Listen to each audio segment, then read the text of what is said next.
Pagkatapos nga naming sumaglit naghayahay doon sa may dagat sa bungad nitong hiking trails, ito na nga pumasok na kami sa gubat. Dito sa loob ng gubat ay makikita ang mga kanyon na ginamit noong World War. Tinakop ng mga Hapon ang Singapore, mga pinagtaguang bunkers at tunnels. Kaso sarado na ang tunnels sa publiko kasi mga luma na nga at delikado na daw pumasok sa loob.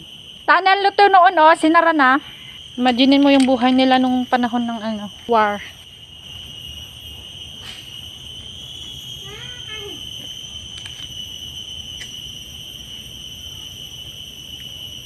Store room 1892. Yan entrance daw ng store room noong 1892. May hagdan pa ba hanggang doon lang naman. Store room daw yan noon.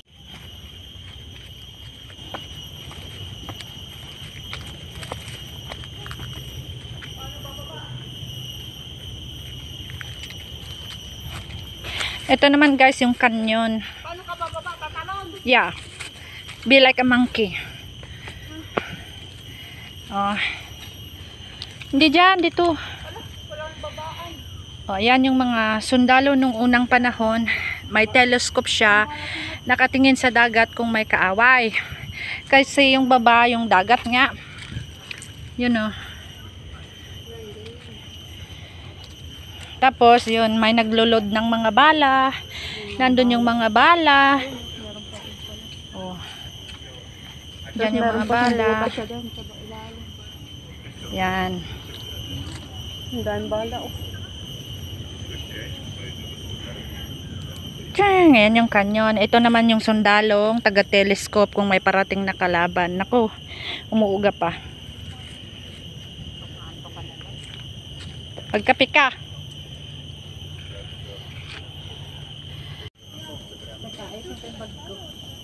Ay, bakit nakabukas ka na naman? Sabi ko nga laging bukas. Wait lang. Then, Game.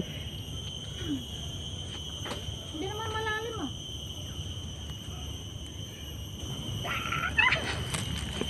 Teka, videohan mo ko. Bala. Ay, nabubukat mo siya. Sige, buhatin mo, uy. Ala, nabubuhat nga. May bala, nabubuhat. Ayun yung kanyon, no? Tabi-tabi po. Uy, Taguan din ng bala dyan sa ilalim. May storage ng mga bala. Ayun.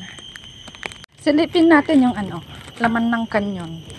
Silipin nga natin yung salamin ng kanyon. Mukha ko naman nakikita ko. Alayo. Paano nila nakikita yung kaaway dito? Pamalay. Alayo Wala. Alayo.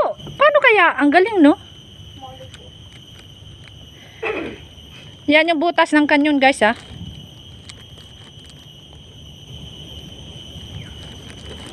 Akin na yung bala. Akin na. Sige, ilagay na natin doon. May manibela pa pala ang kanyon. So, dire na drive yan kung saang direction. Ayos. Ayan.